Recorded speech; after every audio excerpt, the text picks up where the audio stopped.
Fala pessoal, beleza? Então tá, ó. Galera, é o seguinte, a gente vai falar um pouquinho hoje sobre conceitos básicos de população e algumas análises sobre pirâmide etária, transição demográfica, enfim.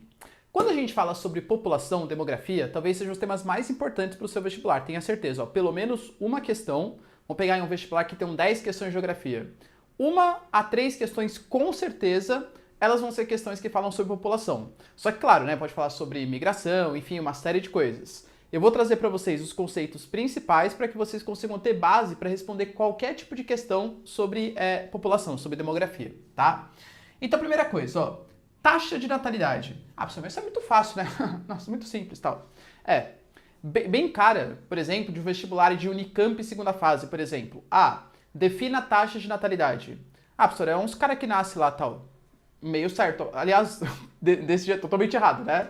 A gente tem que saber definir, galera, de maneira rigorosa, de maneira completa, até para que a gente consiga entender esse conceito, tá? Taxa de natalidade, você pega o tanto de pessoas que nasceram por ano, e pode ser, né, sei lá, taxa de natalidade do Brasil, então você pega o Brasil inteiro. Taxa de natalidade de São Paulo, você pega São Paulo, Rio de Janeiro, tal. Por ano, a cada 1.000 habitantes daquele lugar, tá? Então você faz como se fosse uma espécie de regrinha de 3. Bom, nasceu 1 milhão de pessoas. Tem 10 milhões, isso quer dizer que se eu tivesse 1.000 habitantes, teria nascido tal. Essa é a continha que você faz para achar a taxa de natalidade. Se essa é a taxa de natalidade, a taxa de mortalidade é só o contrário, quer dizer, mais ou menos o contrário, né? É o número de mortes por ano a cada 1.000 habitantes daquele espaço, o número de óbitos por ano a cada 1.000 habitantes. Se você acha a taxa de natalidade e a taxa de mortalidade, você já consegue tirar um outro conceito daí, que é o chamado crescimento natural ou crescimento vegetativo. O que é isso, professor? Crescimento vegetativo ou crescimento natural, você pega essa continha que você fez, a taxa de natalidade, e subtrai a taxa de mortalidade. Professor, dúvida, tem crescimento vegetativo negativo? Não seria, sei lá, decréscimo vegetativo? Não, tá? A gente fala que é um crescimento vegetativo negativo. A gente vai ver ao longo da aula que, aliás, é bem comum que isso seja negativo em caso de países desenvolvidos, países mais urbanizados, porque a taxa de natalidade hoje está cada vez menor e por conta do avanço no número de idosos, a taxa de mortalidade está cada vez maior, tá? Isso é o crescimento vegetativo, que é diferente, olha a confusão que pode gerar, de crescimento demográfico. Crescimento demográfico, você pega o crescimento vegetativo, ou seja, é o... Professor, fórmula não, hein? É rapidinho, juro. TN menos TM, ou seja, é a taxa de natalidade menos a taxa de mortalidade, mas você também soma o saldo migratório, ou seja, os imigrantes, as pessoas que entraram no seu país, menos os emigrantes, as pessoas que saíram do seu país. Professor, pra mim é a mesma coisa, hein? Crescimento demográfico é a mesma coisa, né? Vamos ver como não é? Vamos pegar o caso, por exemplo, dos Estados Unidos, que acho que é o mais caricato de todos. Estados Unidos, o crescimento vegetativo, vocês acham que é positivo ou negativo? Pode pausar o vídeo, agora respondeu. O crescimento vegetativo norte-americano, ele é negativo. Por quê? Porque como é muito urbanizado, hoje a taxa de natalidade é pequenininha e a taxa de mortalidade ela é cada vez maior pelo alto número de idosos. Só que, em compensação, o crescimento demográfico americano, ele é muito grande. Claro, galera, o saldo migratório é gigantesco para os Estados Unidos. E aqui eu estou falando de saldo migratório tanto de mão de obra legal, muita gente migra para lá de maneira legal, quanto mão de obra ilegal, né? Os hispânicos, asiáticos, enfim, de maneira geral, que migram bastante. Então, Estados Unidos, crescimento vegetativo negativo, crescimento demográfico positivo. Outro conceito importante, e que geralmente vocês confundem com essa taxa de natalidade, é a taxa de fecundidade, que também pode aparecer no seu vestibular como a taxa de fertilidade. O que seria isso? Nesse conceito você pega o total de mulheres do seu país em idade fértil, em idade reprodutiva, e vê em média quantos filhos ela tem. Então a gente pegou, por exemplo, no Brasil, chutar, tá? No Brasil nós temos 1.000 mulheres em idade reprodutiva, e dessas 1.000 mulheres a gente contabilizou, todas têm, sei lá, 800 filhos, somando dá 800 filhos. Isso quer dizer que existe 0,8 filhos por mulher em idade fértil naquele país, no Brasil. Isso é a taxa de fecundidade ou a taxa de fertilidade. Aqui uma coisa que os vestibulares gostam de cobrar é essa taxa mínima de reposição, que a gente costuma falar que é de 2,1 ou 2, tá? Pode aparecer dos dois jeitos. Professor, por que tem que ser 2 para repor a população? Simples. Um pai, uma mãe. Tcheco-tcheco, né? Faz as coisinhas que tem que fazer e tal. Pai, mãe, filho 1, filho 2. Pai e mãe morreram, vai morrer infelizmente, tá? Vai ter filho 1, filho 2, continuando. Ou seja, tinha 2, teve 2, morreu. Por que você colocou esse 2.1 então, professor? Esse ponto 1, ele está relacionado à mortalidade infantil. A gente considera que a mortalidade infantil seria o número de mortes de crianças antes de completar 1 ano de idade, que é outro conceito também relevante. Por quê? Essa taxa de mortalidade infantil, ela geralmente reflete pra gente o quão precária é a saúde de um país. A idade mais frágil de uma criança é até ela completar 1 ano. Tem que ter muito acesso à saúde, saneamento e tal. Então, se ela conseguiu passar de 1 ano de idade, é bem possível que ela consiga sobreviver bem mais. Agora, em países muito pobres, com carência de saneamento, saúde, vacinação, muitas crianças morrem antes de completar 1 ano, aumentando a taxa de mortalidade infantil, tá? Então, isso aqui é um dado bem interessante pra gente. E, pra gente não confundir esses dois, que eu sei que vocês confundem, que é o conceito de populoso e povoado. Populoso é uma alta população absoluta. Então, por exemplo, vou colocar aí para vocês a listinha dos países mais populosos do mundo. Nós temos, em primeiro lugar, a China, depois vem a Índia, depois vem os Estados Unidos, depois vem a Indonésia, olha só a Indonésia, o Paquistão em quinto, geralmente quem aprendeu isso na escola costuma falar que o Brasil era o quinto, e era mesmo, tá? A gente foi superado recentemente pelo Paquistão, e o Brasilzão é o 6º país mais populoso do mundo, ou seja, o 6º país que mais habitantes tem. Isso é a população absoluta. Então nós somos um país populoso. Só que em compensação, a gente tem uma área de 8,5 milhões de quilômetros quadrados. Galera, isso aqui é muito significativo. A Europa tem 10 milhões e meio, tá? É muito significativo essa área. Então o Brasil, ele é muito populoso, mas em compensação, ele é pouco povoado. Por quê? Povoado é um alto número relativo de habitantes. Ou seja, o número de habitantes por quilômetro quadrado. O Brasil tem 210 milhões de habitantes, mais ou menos, e nós temos uma área de 8 milhões e meio. Isso tá pouco. Não, vou colocar aí para vocês o dado, tá? Deve estar... Não vou nem chutar porque eu não sou muito bom em matemática, tá? Mas com certeza, galera, não é tão populoso assim. A gente considera, de maneira geral, que para considerar um país populoso acima de 100 milhões de habitantes, é um país populoso, e para considerar um país povoado acima de 100 habitantes por quilômetro quadrado. Tá bom? Então o Brasil é populoso, mas não é povoado. A Índia é populosa, pelo amor de Deus, né? 1,2, aí 1,3 bi de habitantes, e também é povoado, porque apesar do território ser grande, não é tão grande proporcionalmente ao tamanho da população local. Certinho? Tira um print aqui, galera, ó. Um gráfico que é bem importante para que você consiga compreender como que é uma população é um gráfico chamado de pirâmide etária. O que é isso, professor? É um gráfico que mostra a quantidade de habitantes em determinada região, pode ser um país, pode ser um estado, um município, um bairro, sei lá, pode ser qualquer coisa, tá? De acordo com o gênero e a idade dessas pessoas. Então eu vou colocar para vocês uma pirâmide etária aí qualquer, tá? Para vocês terem uma noção. Percebam que a gente tem o eixo horizontal, e esse eixo horizontal ele vai ser o eixo da quantidade de pessoas de acordo com o gênero, considerando aí o gênero masculino e o gênero feminino, né? Eu sei que existem outros gêneros e tal, mas para a classificação de pirâmide etária a gente classifica só como esses dois, tá? De acordo com o sexo biológico, né? Melhor. Então a gente percebe, galera, que esse eixo horizontal, ele pode estar em porcentagem, pode estar em quantidade de pessoas, etc. Mas ele está mostrando pra gente a quantidade ou a porcentagem de pessoas, se homens são do gênero masculino ou mulheres do gênero feminino, tá? Ao mesmo tempo, nós temos o eixo que ele é vertical. E esse eixo vertical, ele é o eixo das idades. E aí, de acordo com o eixo das idades, você consegue saber quantos homens existem, por exemplo, de 0 a 5 anos, de 0 a 4 anos.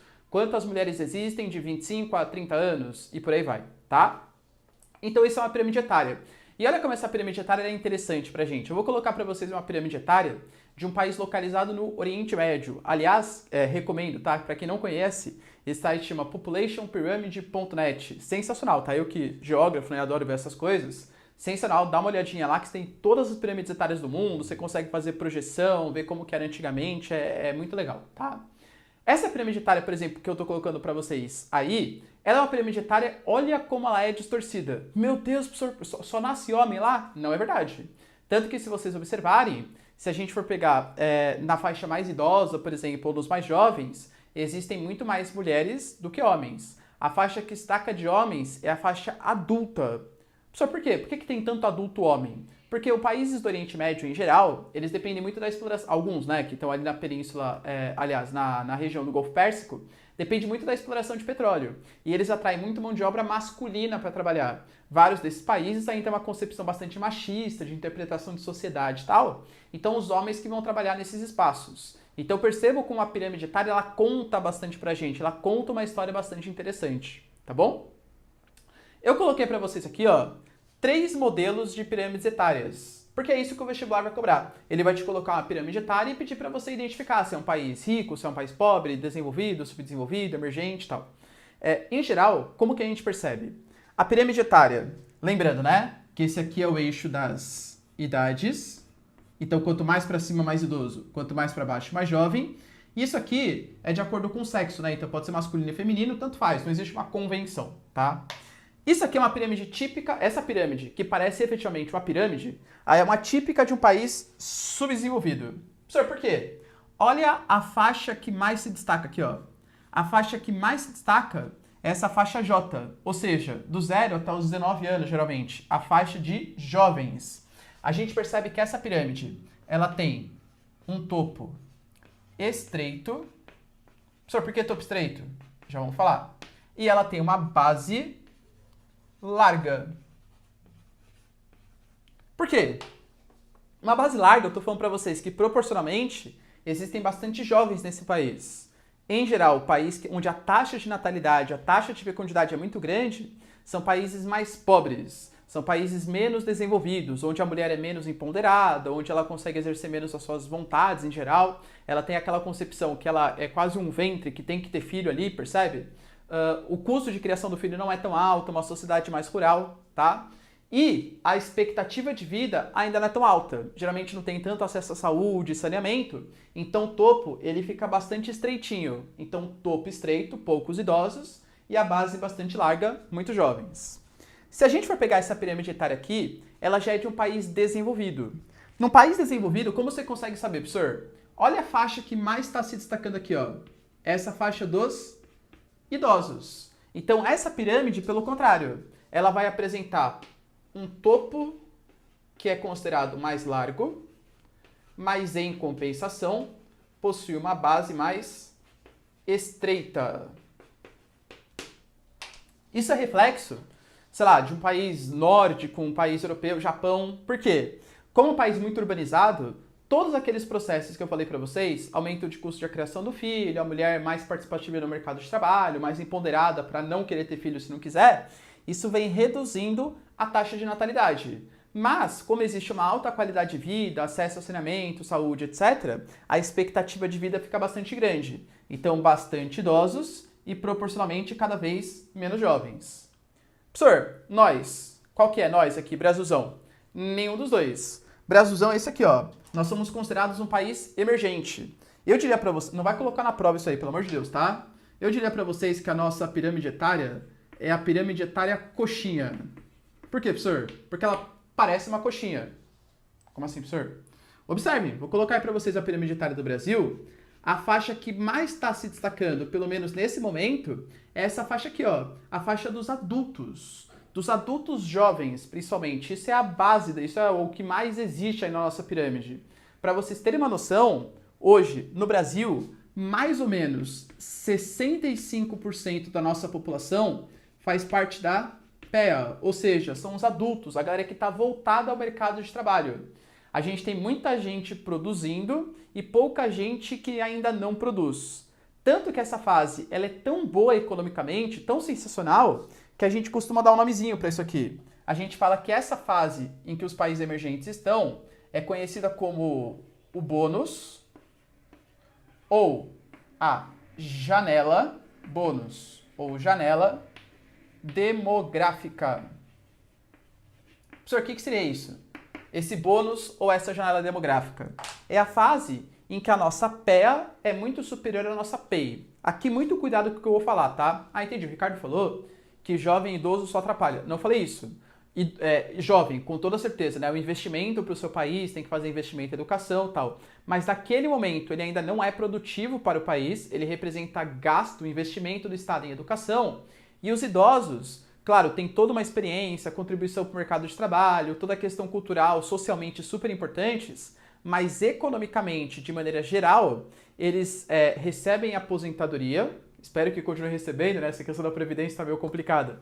Mas, enfim, em geral, recebem aposentadoria e também representam os maiores gastos com saúde de um país. Então, economicamente falando, se a gente for comparar jovem, adulto e idoso, o melhor que pode ter é que a sua pirâmide seja 100% de adulto. Naquele momento, claro, né? Porque se você for pensar daqui 30 anos, aí você tem muito adulto hoje, quer dizer que daqui 30 anos você vai ter muitos idosos, e se você não for repondo a população jovem, isso vai fazer com que você tenha poucos adultos na próxima geração. Mas no momento, essa é a fase em que o Brasil está passando. Um alto número de adultos, bônus e janela demográfica. Os países europeus, eles passaram por isso há cerca de uns 30, 40 anos atrás. E eles aproveitaram para enriquecer. Claro, é uma fase ótima economicamente. E hoje eles estão falando em reforma da Previdência. Quando a gente pega o caso do Brasil e de outros países emergentes, a gente está falando de hoje, de um Brasil que está passando pelo bônus e pela janela demográfica, mas nós temos, infelizmente, uma população que não tem alta qualificação da mão de obra, um alto número de desemprego, grande número de trabalho informal, subemprego. Então a gente está perdendo a oportunidade de equilibrar as nossas contas, de crescer economicamente, para talvez sustentar, num futuro próximo, uma população mais idosa. Isso quer dizer, se a gente está passando perrengue hoje, imagina daqui 20, 30, 40 anos, quando a nossa pirâmide vai estar mais parecida com uma pirâmide desse tipo.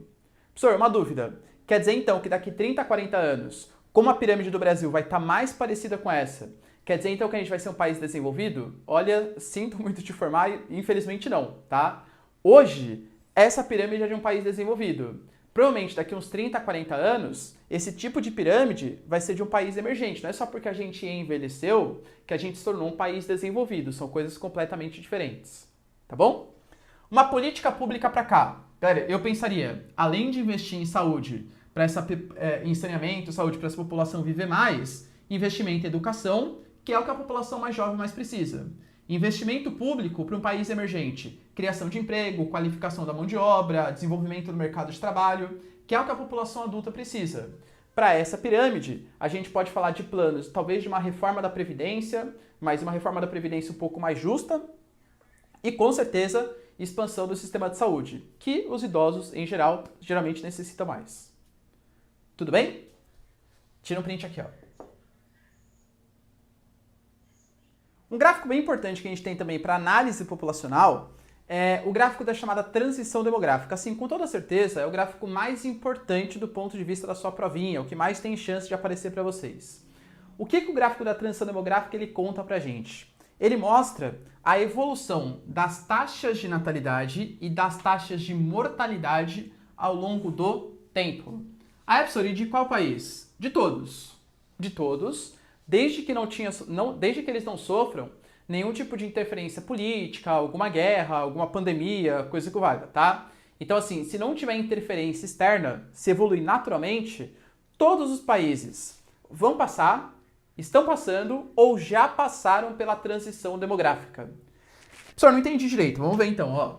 Essa linha amarela que eu estou representando para vocês é a nossa famosíssima, professor, famosa para você, verdade, taxa de natalidade, ou seja, o número de nascimentos por ano em determinada região, né, a cada 1.000 habitantes. Já essa linha azul é a nossa famosíssima taxa de mortalidade, ou seja, o número de mortes por ano em determinada região a cada 1.000 habitantes.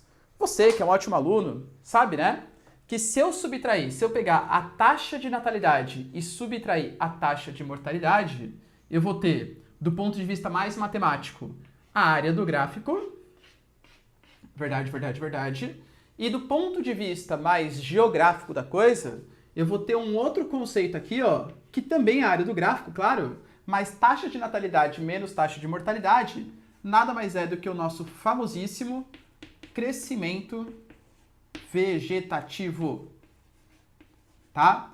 Então isso tem que estar na cabeça de vocês. Esse gráfico ele funciona para todos os países. Vamos ver de maneira geral, porque na próxima lousa eu vou analisar com vocês com mais detalhes, tá? Eu estou falando, ó, geralmente países mais subdesenvolvidos e rurais estão mais próximos da fase 1 e países mais avançados, mais desenvolvidos, tecnológicos, estão mais próximos da fase 4. Vamos pegar aqui a evolução, ó. Antigamente no país rural, a natalidade era muito alta, a mortalidade também. Alguma coisa acontece que a mortalidade começa a cair, alguma coisa acontece na fase 3 que a natalidade começa a cair e depois há uma tendência de inversão, a mortalidade ser maior do que a natalidade. Esse é o processo da transição demográfica.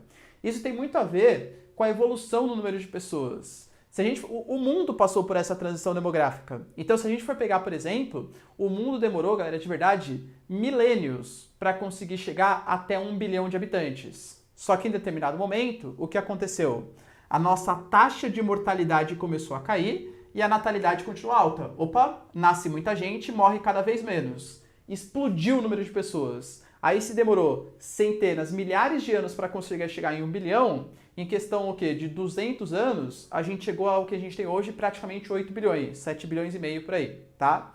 Então, essa evolução, essa transição demográfica, ela vai ser importante. A gente consegue analisar ela mundialmente e consegue analisar ela também localmente. Depende do desenvolvimento do país, que a gente vai ver na próxima lousa, tá bom?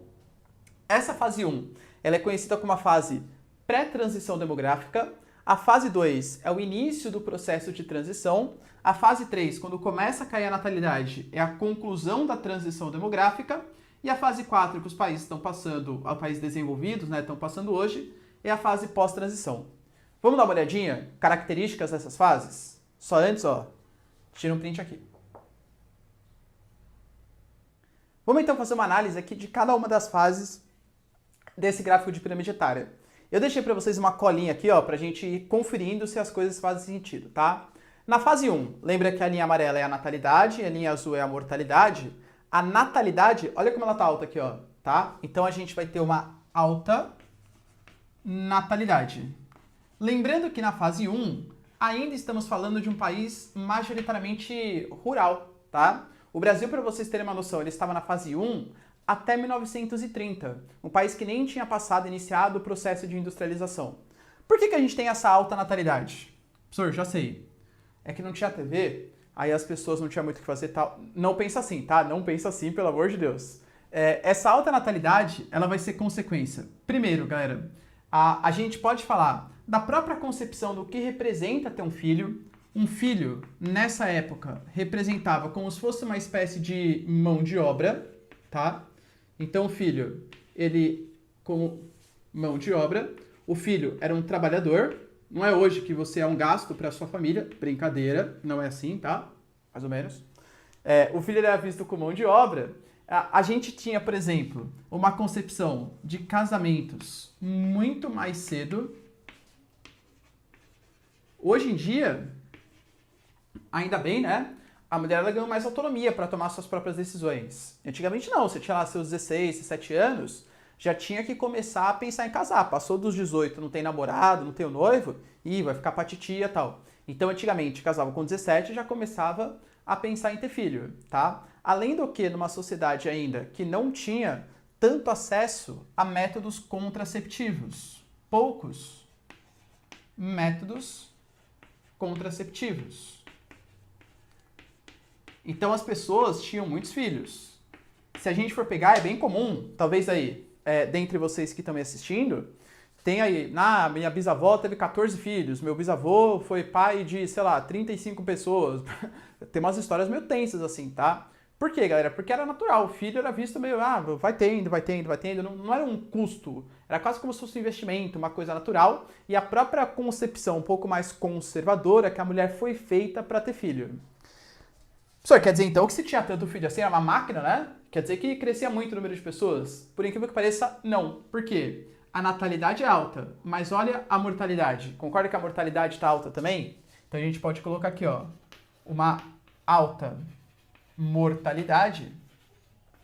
E essa alta mortalidade, muito associado ao pequeno acesso tanto a saneamento, ou seja, não tinha rede de esgoto, água tratada, essas coisas, e medicina. E quando eu falo medicina, de dois tipos. Tanto a medicina preventiva quanto a medicina curativa. Professor, qual que é a diferença entre as duas? A medicina preventiva é aquela que te previne de ficar doente. Vamos resumir aqui? Campanhas de vacinação. É muito difícil você falar para as pessoas que moram em áreas mais rurais, antigamente, que não tinha tanto acesso à informação, vamos fazer uma campanha de vacinação. Não existe isso. Você tinha que ir até a casa da pessoa para vacinar. As pessoas, elas moram onde elas trabalham, elas circulam menos. Hoje em dia, principalmente você mora numa cidade grande, você mora num espaço, mas você trabalha no outro e vai para o outro, tá? É muito mais fácil as pessoas passarem para postos, terem acesso à informação que está tendo um vírus, uma bactéria, etc. Tal. Acho que bactéria não tem vacina, né? Mas enfim, desculpa aí se os biólogos, se eu errei, tá? Mas enfim, fazer campanhas de vacinação. Então, medicina é preventiva e também se o cara ficou doente, efetivamente, não tinha tanto acesso a tratamento. Então, você pega a expectativa de vida. Em alguns espaços na fase 1, está em torno de 45, 50 anos, a expectativa de vida. Ou seja, o tempo que, em média, as pessoas vão durar naquele país, tá? Isso, claro, faz com que a gente tenha um baixo crescimento vegetativo. É o que eu falei para vocês. Isso aqui foi o mundo até a gente começar a passar por uma revolução industrial, por um processo de urbanização. Por isso que demorou muito para chegar no 1 bi de pessoas. Claro, nascia muito, mas também morria muito. Então crescia pouco número de pessoas. Beleza? Professor, tem algum país que ainda está na fase 1 hoje? Hoje não mais. Professor, nem tipo Haiti, Serra Leoa, tal. Não, todos esses países, não estou falando nossa, que ótima qualidade. Claro que não. Mas eles já começaram a entrar na fase 2, ou seja, já começaram a perceber uma queda das taxas de mortalidade, um avanço na saúde, no saneamento e por aí vai, tá? Então a fase 1, ainda bem, ela já foi completamente superada. Tudo bem? Tira um print aqui, galera. Na fase 2, que é essa aqui que a gente está analisando, a gente começa a perceber que a linha amarela, que é a natalidade, está alta ainda, mas a gente já começa a perceber uma queda bem acentuada das taxas de mortalidade. Então lá, ó, alta natalidade. Professor, essa fase 2, ela é marcada pelo quê? Eu diria para vocês que ela é marcada pelo processo aqui, ó, o início da transição, quando começa a se urbanizar, quando começam a se mover para espaços urbanos e ter acesso a melhor qualidade de vida, saneamento e por aí vai. Ah, entendi, o Ricardo falou que na cidade todo mundo existe um acesso universal. Não falei isso, tá? Não tem acesso universal à saúde e saneamento. Mas, em geral, é melhor do que nas áreas rurais de países mais pobres, tá? Pessoal, mas na cidade não tem uma queda da natalidade? Tem, só que por enquanto ainda não. Como assim, professor, por enquanto ainda não? Essas pessoas que estão se mudando para as áreas urbanas, elas nasceram ainda com uma concepção rural. Elas têm costumes rurais, tradições, enfim. Então, para você começar a perceber uma mudança de comportamento na população, vai levar pelo menos uma geração, ou seja, de 30 a 40 anos. Então, por isso que, inicialmente, a gente percebe que a natalidade continua alta, mesmo essas pessoas se mudando para espaços urbanos, e só depois vai começar a ter uma queda, e vai começar, naquele mesmo momento, a ter uma queda da mortalidade. Por quê? A gente percebe essa queda da mortalidade. Porque mortalidade não tem nada a ver com costumes. Quer dizer, nada a ver também é exagero, vai. Mas tem menos a ver com costumes. Tem muito mais a ver com acesso melhorado a saneamento e medicina. Medicina preventiva e curativa. Ou seja, as pessoas ainda estão tendo bastante filhos, só que estão tendo cada vez menos mortes, graças ao avanço no saneamento e acesso à medicina. Então a gente percebe, olha isso aqui, hein? E lembra que o espaço do gráfico, ele é conhecido como o crescimento vegetativo. Olha como o crescimento vegetativo, ele era bem pequenininho na fase 1. Não crescia ninguém, né? Não crescia o número de pessoas, quase. Na fase 2, como a natalidade é alta e a mortalidade é cada vez menor, a gente vai ter um aumento do crescimento vegetativo. Ô, professor, que legal! Aliás, isso aqui não é que está aumentando o crescimento vegetativo. Está aumentando muito o crescimento vegetativo. Tanto que essa fase, eu vou até colocar para vocês, ela é conhecida como a fase do boom demográfico. Ou seja, da explosão demográfica. Aumenta muito o número de pessoas, principalmente o número de jovens, né? Claro, tá tendo cada vez menos filhos, tá tendo muitos filhos, aliás. E aí, o que vai acontecer, galera? Essa fase hoje, quem está nessa fase hoje, são os países considerados subdesenvolvidos. Só que a gente sabe que subdesenvolvidos existem vários tipos, né? Por exemplo, o Brasil é subdesenvolvido? Sim. A Bolívia é subdesenvolvida? Sim. Só que são subdesenvolvimentos diferentes. Hoje, quem se encontra nessa fase são subdesenvolvidos, que eu vou classificar para vocês aqui, como subdesenvolvidos periféricos. Então, países, por exemplo, da África subsaariana, África abaixo do deserto do Saara, a região mais pobre do mundo, países do Oriente Médio, os países árabes em geral, né? São países que estão nessa fase 2. E olha que interessante. Vocês sabem que em 2011, esses países eles passaram por um processo conhecido como a Primavera Árabe, no qual a gente tinha, principalmente os mais jovens, por meio das redes sociais e tal, sem acesso à educação de qualidade, saúde de qualidade, emprego, etc., reivindicando democracia contra ditaduras que estavam há décadas no poder. Claro que existem outros motivos, econômicos, geopolíticos, mas existe também um motivo demográfico. Qual que é o motivo demográfico? Esses países hoje que passaram por essa Primavera Árabe, por essas revoluções em busca de democracia, são países que estão na fase 2. São países que estão na explosão demográfica, onde existe um alto número de jovem. E jovem incomoda governos, né? Jovem reclama, jovem participa ativamente, protesta, faz revolução, etc. Então a gente também pode analisar por um prisma demográfico essas várias revoluções que acontecem nos países pobres em busca de democracia. Tudo bem? Essa fase 2? Professor, Brasilzão, tá na fase 2? Não, nós estamos na fase 3. O Brasil, ele superou a fase 1 em 1930, com Getúlio Vargas. Ele superou a fase 2 na década de 60 e 70, aí já no finalzinho, né, do governo JK, governo João Goulart, ditadura militar, e vai para a fase 4, não sabemos quando. A gente está ainda na fase 3. Beleza? Tira um print aqui, ó. Por fim, chegamos então na fase 3, a fase da conclusão da transição demográfica, que é um país já urbanizado, um país que já é um país majoritariamente urbano, tem uma boa qualidade de vida, tal, de maneira geral, tá? Na fase 3, o que a gente percebe que vai acontecer, ó? A natalidade, ela vai começar a cair e a mortalidade, ela começa a se estabilizar. Então, ó, uma queda da natalidade. Por que será que num espaço já urbano, consolidado, por exemplo, Brasilzão, é nóis, existe uma queda da taxa de natalidade? Eu diria que, mais do que eu falar, meninas ou mulheres que estão me assistindo têm até mais propriedade do que eu para conseguir falar sobre isso, tá? Vou tentar repassar o pensamento aí de muitos depoimentos aí que eu ouvi e tal, de maneira geral.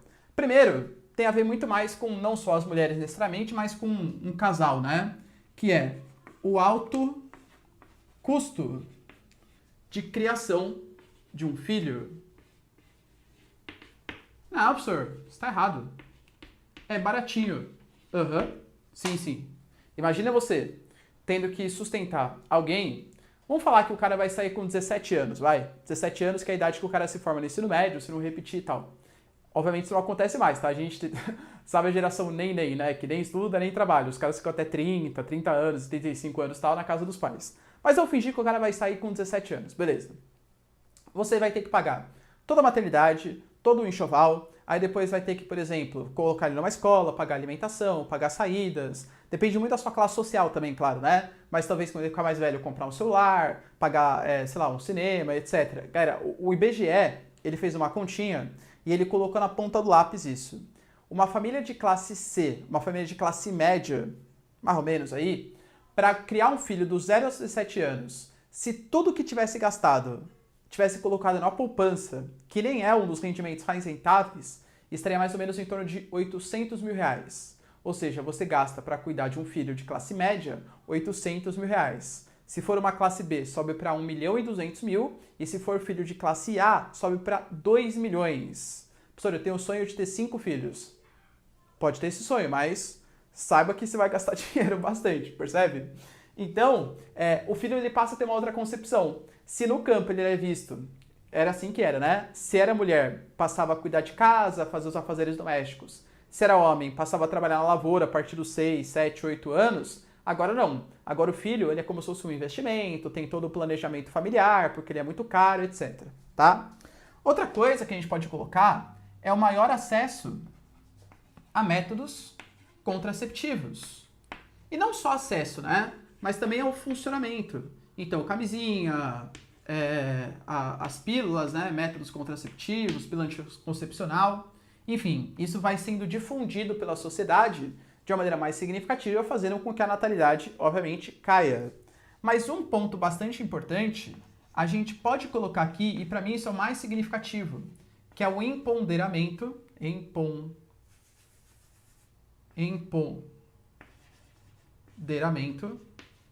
perdão, tá? Feminino.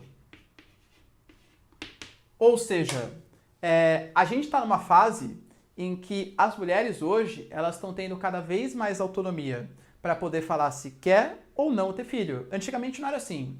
Antigamente não tinha muita escolha. Até para uma concepção mais conservadora, talvez mais ligada às vertentes religiosas. O quê? Ela não quer ter filho? Meu Deus do céu, ela não está cumprindo o seu papel como mulher na sociedade. Hoje em dia a gente sabe que as mulheres não servem para ter filho, elas servem para viver. Elas servem para seguir seus sonhos, inclusive se o sonho dela for ter filho. Mas ela pode querer ter um filho, não precisa ter vários filhos, não precisa seguir os desejos do marido, ela pode ter um filho, enfim, com quem quer que seja, percebe? Então, essa autonomia feminina de não ser mais uma pessoa que parece que, sei lá, não é uma pessoa, um útero, né, que nem tinha concepção antigamente, isso está sendo alterado. E isso está fazendo com que várias mulheres falem assim, eu até gosto de criança, mas dos outros, né? Agora, eu vou ter que parar de viajar para cuidar de uma criança, eu vou ter dificuldade, por exemplo, isso é um ponto bem importante, do maior acesso da mulher ao mercado de trabalho. Professor, por que a mulher no mercado de trabalho? Porque a gente sabe que, infelizmente, o mercado de trabalho, ele ainda é muito machista, muito patriarcal. Então, se, por exemplo, uma mulher, ela tá fez uma faculdade de direito, tal, beleza. Aí ela tá em plena ascensão no seu mercado. Aí com 30 e poucos anos, ela tem um filho. Não estou falando que é impossível. Galera, claro que é possível, tá? Você ter o seu desenvolvimento profissional com filho, não tem nenhum problema. Mas com certeza é uma outra barreira que é criada e que várias mulheres não querem passar por essa barreira. E sabem que se elas ficarem grávidas nos seus 28, 29, 30 anos, enfim, é bem possível que o chefe da empresa fala, putz, olha lá, não devia ter contratado mulher, né? Porque a mulher agora vai ficar de licença maternidade, quando o filhinho tiver alguma coisa na escola, vai ter que sair da escola para cuidar do filho, enfim, era melhor ter contratado um homem. Galera, de verdade, a gente, infelizmente, quantos chefes não pensam dessa maneira? É melhor contratar homem do que contratar mulher, porque o homem não engravida, porque o homem não tem cólica, porque o homem não tem TPM. Infelizmente, essa concepção tá mudando, ainda bem, mas essa concepção de grande parte ainda do nosso mercado de trabalho. Então as mulheres, muitas vezes, elas preferem primeiro se consolidar na sua carreira profissional, lá para os seus 35, 36, enfim, 38 anos, e aí começar a pensar em ter filho. Professor, mas não pode ter filho depois? Claro que pode. Mas se antigamente ela começava a pensar em ter filho com seus 17 anos, hoje ela está começando a pensar em ter filho com seus 35, 36. Somado a esses outros fatores, a gente pode falar que há uma tendência de redução. 2, um filho, no máximo aí, tá? Então, isso é o que vem acontecendo para ter essa redução da taxa de natalidade. Ao mesmo tempo, a gente percebe que começa uma estabilização da mortalidade. Só como assim uma estabilização da mortalidade?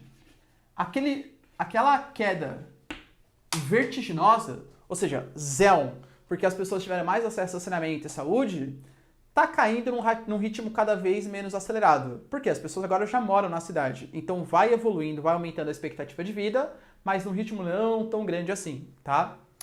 Pessoal, entende tudo, ó. Então nessa fase 3, olha, o crescimento vegetativo, ele estava desse tamanho no início e agora no finalzinho está só desse. Isso quer dizer que a população está reduzindo. Não. Muito cuidado. Asterisco, ó. Asterisco. Coloca um asterisco, porque isso aqui é pegadinha de vestibular. A população está crescendo ainda. Professor, por que está crescendo? Porque a natalidade é ainda maior que a mortalidade. Eu estou desconsiderando migração aqui, tá? A natalidade é ainda maior que a mortalidade. Então está crescendo, só que num ritmo menos acelerado. Ou seja, a diferença entre a natalidade e a mortalidade está cada vez menor. A população só vai começar a reduzir quando a mortalidade superar a natalidade. Lembrando, galera, que hoje, quem se encontra nessa fase são os países subdesenvolvidos, ou seja, é nós, os países subdesenvolvidos, considerados aí emergentes. Então, Brasilzão, México, Turquia, tá? São os países que hoje estão passando por essa fase 3. Certo, certo? Tira o print aqui, ó. E por fim, chegamos na fase 4, a fase do envelhecimento populacional, também conhecida como a fase pós-transição, tá? A transição demográfica, fase 2 e 3, pré e pós. Beleza. Essa fase 4, confere aqui comigo, ó, confira comigo. A gente estava tendo uma queda da natalidade e a natalidade ela continua caindo. Claro, pessoal, a fase 4 a gente tem que lembrar que são países desenvolvidos que estão hoje. E aí a urbanização é ainda mais consolidada, o empoderamento feminino é ainda maior, o custo de criação do filho é cada vez maior, a participação cada vez mais ativa das mulheres no mercado de trabalho, enfim.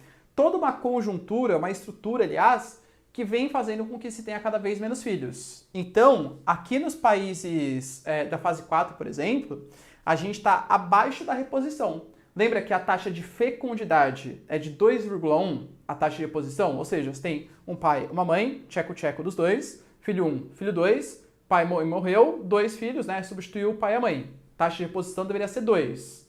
Aqui, a taxa de fecundidade é 1,2, 1,3, 1,4, tá? Ou seja, na média, vai um filho por casal. Então, a tendência é que tenha uma redução da população. Só que a gente tem um pequeno aumento da mortalidade. Professor, você não falou que são países desenvolvidos? Sim. País desenvolvido não tem acesso legal a saneamento, saúde e tal? Tem. Só que, galera, de verdade, chega uma hora, é triste falar isso, mas o velhinho vai morrer, galera. Tem muito o que fazer, tá? Então, esse aumento da mortalidade, ele tem a ver aqui com um alto número de idosos. Alto número de idosos. Quando você vai tendo muitos idosos, a média da sua população fica cada vez maior, não dá para você levar a expectativa de vida para 110, 115, 120 anos. Quem sabe no futuro, né? Vai saber. Será que a gente vai atingir a imortalidade? Não sei. Mas enfim, tá? Isso é outro papo, beleza? Nessa fase aqui, aí sim, olha que interessante, ó. Como a natalidade está cada vez menor e a mortalidade começa a ter um pequeno aumento, aqui sim a gente tem um crescimento vegetativo negativo. Vou colocar de outra cor aqui com destaque, ó. Negativo. Ou seja, aqui sim a gente está tendo uma queda da população. E claro, a gente está tendo uma queda também no número de jovens, no número de adultos e um aumento do número de idosos. E isso é bastante problemático. Quem está nessa fase hoje são os países considerados aí desenvolvidos. Professor, Brasil? Não, Brasil não, né? O Brasil é emergente. Aqui estou falando da Europa Ocidental, né? Portugal, tal, por exemplo. Japão, os países nórdicos, Noruega, Suécia, Finlândia, tal. Esses países com excelente qualidade de vida estão nessa fase.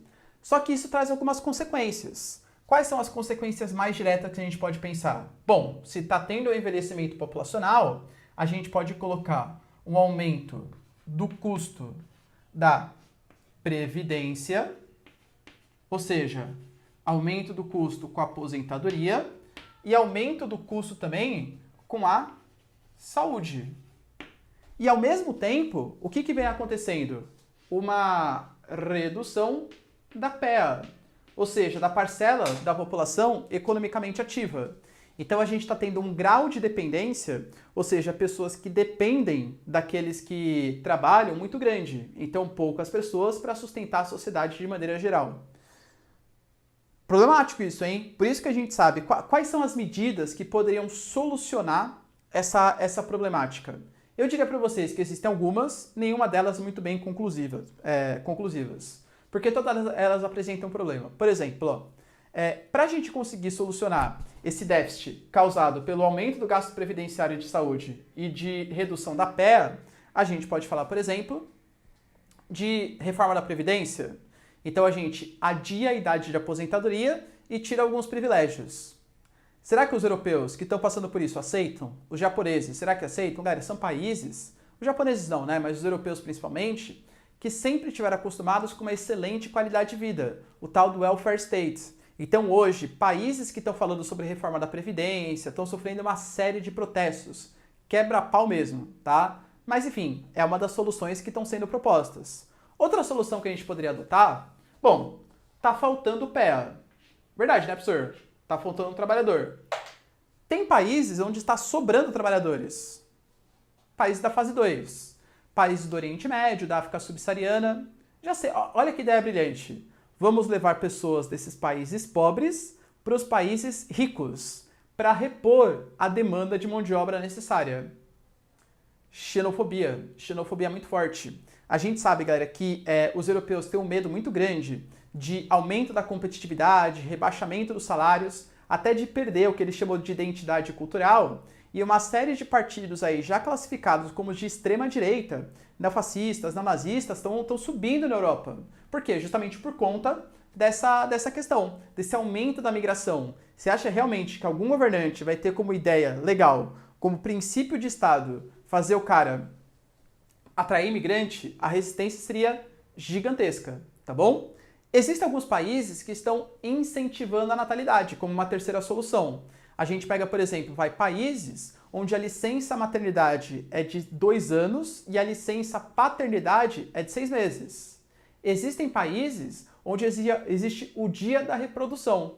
Propagandas assim espalhadas, tenham filhos, pelo amor de Deus, reponham a população. A Hungria chegou ao máximo o Viktor Orbán, ele estatizou, ele tornou do Estado as clínicas de fertilização in vitro para tornar o método mais barato, para ver se as pessoas começam a ter filhos. Você acha que está resolvendo isso? Claro que não, né? A Irlanda, por exemplo, paga uma espécie de Bolsa Família independente da classe social. Se o cara, desde o zero, né, até o cara se formar, ele recebe uma ajuda do governo, como se fosse uma bolsa para as pessoas terem filhos. Isso não está resolvendo, porque a questão de não ter filho, assim como eu falei para vocês, ela não é meramente econômica, não é só porque o filho é caro, teoricamente, mas porque eu não quero ter filho, não gosto de criança, eu quero viajar, o filho me atrapalha, sei lá, galera, inúmeros motivos. Empoderamento feminino, não enche minha paciência, percebe? Existem uma série de motivos que levam a não ter filhos, além da própria questão financeira. Então, assim, é uma situação que os países europeus estão passando hoje, que a gente vai ter que aprender com eles o que eles estão fazendo para tentar copiar as coisas que deram certo quando a gente chegar nessa fase e tentar eliminar as coisas que deram errado. Professor, eu acho que o Brasil ele vai copiar as coisas que deram errado e eliminar as que deram certo. Pode ser, tá? Mas não tem esse pensamento negativo. Até lá a gente vai aprender, tenho plena certeza. Mais ou menos. Tá bom? Galera, tira um print aqui, ó. Espero que vocês tenham curtido a aula, que vocês tenham aprendido. E é isso aí. Beijos, abraços e tchau, galera. Até mais.